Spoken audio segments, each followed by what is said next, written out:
안녕하세요. 비트3천의 김석호 전문가입니다. 이더리움 온체인 1일 활성 주소가 200만 건을 돌파했어요. 2021년 강세장 최고치였던 170만 건을 훌쩍 넘어서는 수치예요. 그런데 가격은 고점 대비 55% 하락한 채 2,100달러 중반대에 머물러 있어요. 네트워크는 역대 가장 바쁜데 가격은 반토막. 이 역설에 답이 있습니다. 오늘은 이더리움이 지금 어디에 서 있는지, 차트가 무엇을 말하고 있는지 하나씩 짚어볼게요. 먼저 현재 차트 구조부터 보겠습니다. 이더리움은 2,100달러 중반대에서 거래되고 있으며 6개월 연속 월간 하락이라는 극히 드문 흐름이 이어지고 있어요. 일본 기준 50일 이동평균선과 200일 이동평균선이 2,120달러대에서 불과 1달러 차이로 수렴하며 사실상 데스크로스 직전 구조를 형성했어요. 52MA는 2,130달러대 부근에서 즉각적인 저항선으로 작용하고 있고, 이 구간을 일본 종가 기준으로 돌파하지 못하는 한 모멘텀 전환을 확인했다고 보기에는 어렵습니다. 이 지점까지만 보면 전형적인 약세 구조죠. 그런데 바로 이 지점에서 흥미로운 신호들이 동시에 포착되고 있어요. 14일 RSI는 39를 기록하며 과매도 경기선 바로 위에 걸쳐 있고, 주간 RSI는 약 30으로 역사적 사이클 저점에 해당하는 구간까지 내려왔어요. 과거 이더리움이 주간 RSI 30 수준에 닿았던 세 차례 이후 모두 91% 이상의 반등이 발생했어요. 물론 과거 패턴이 반드시 반복된다는 건 아니지만 확률적으로 무시하기 어려운 수치예요.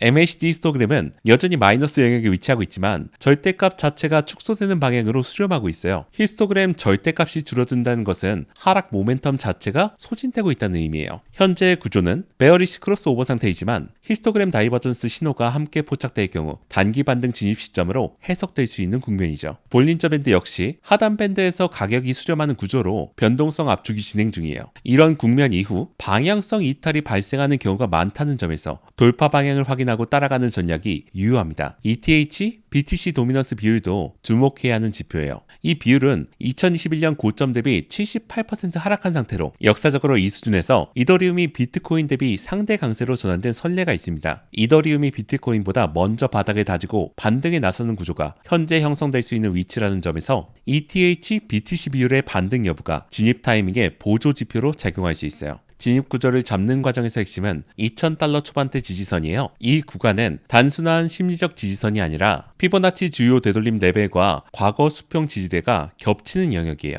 2026년 2월 저점이었던 1,700달러대에서 반등이 발생한 이후 2,000달러 초반대는 재차 테스트 될 때마다 지지력을 확인해주고 있는 구간이에요. 이 구간이 일본 종가 기준으로 유지될 경우 비중을 나눠서 분할 매수하는 접근이 유효합니다. 단기 1차 목표는 2,130달러대 50일 이동평균선 돌파이고, 이 구간을 일본 종가로 넘어선 경우 2,200달러 초반대 저항 구간이 다음 목표가 돼요. 2,200달러 초반대를 일본 종가로 안착시키는데 성공한다면 2,400달러대까지 단기 경로가 열리는 구조예요. 반대로 2,000달러 초반대가 일본 종가 기준으로 이탈된다면 다음 지지 구간은 1,800달러대로 이동합니다. 이 경우는 분할 매수 계획 전체를 재조정해야 되는 구간이기 때문에 지지선 이탈 여부를 먼저 확인하고 진입하는 것이 기본 원칙이에요. 진입 타이밍보다 이탈 기준을 먼저 세워두는 것이 지금 같은 구간에서의 핵심이에요. 변수 측면에서 ETF 자금 흐름을 짚을게요. 2026년에 이더리움 현물 ETF 총 자산은 180억 달러에서 110억 달러 수준으로 감소하며 4개월간 구조적 순유출 흐름이 이어졌어요. 기관 자금이 이더리움을 비롯한 위험 자산에서 빠져나와 국채 등 안전자산 쪽으로 이동한 결과예요. 순유입으로의 전환 없이 강한 추세 반전을 기대하기 어렵다는 점은 명확히 해야 돼요. 단 4월 초 1억 2천만 달러 규모의 단기 순유입이 발생하며 흐름이 안정되는 모습이 포착됐어요. 이 유입이 일회성에 그치는지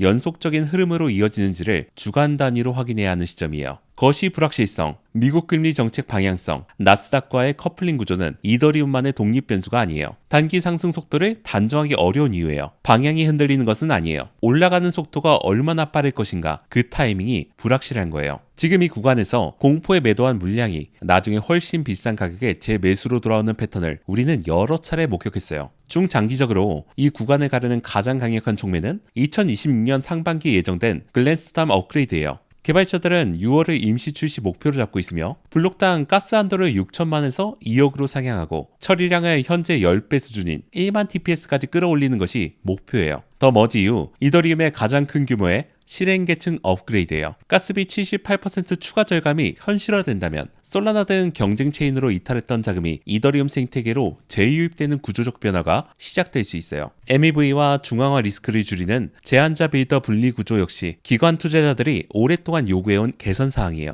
이 업그레이드 성공 여부가 중기 가격 방향성의 핵심 변수가 될 거예요. 네트워크 활성도는 이미 2021년 강세장 최고치를 넘어섰습니다. 가격이 이 펀더메탈을 반영하는 속도만 남은 국면이에요. 지금 이 구간은 기다리는 자에게 기회가 오는 자리예요. 영상이 도움이 되시다면 구독과 좋아요 한 번씩 눌러주시면 감사합니다. 더 자세한 분석이 필요하신 분들은 하단 고정 댓글을 참고해주세요. 지금까지 시청해주셔서 감사합니다. 본 영상은 투자 권유가 아닌 차트 분석의 목적으로 제작된 콘텐츠입니다. 모든 투자 결정과 그에 따른 손익은 투자자 본인에게 있으며 제작자는 어떠한 책임도 지지 않습니다. 암호화폐 투자는 원금 손실을 포함한 높은 위험을 수반하오니 신중하게 판단하시기 바랍니다.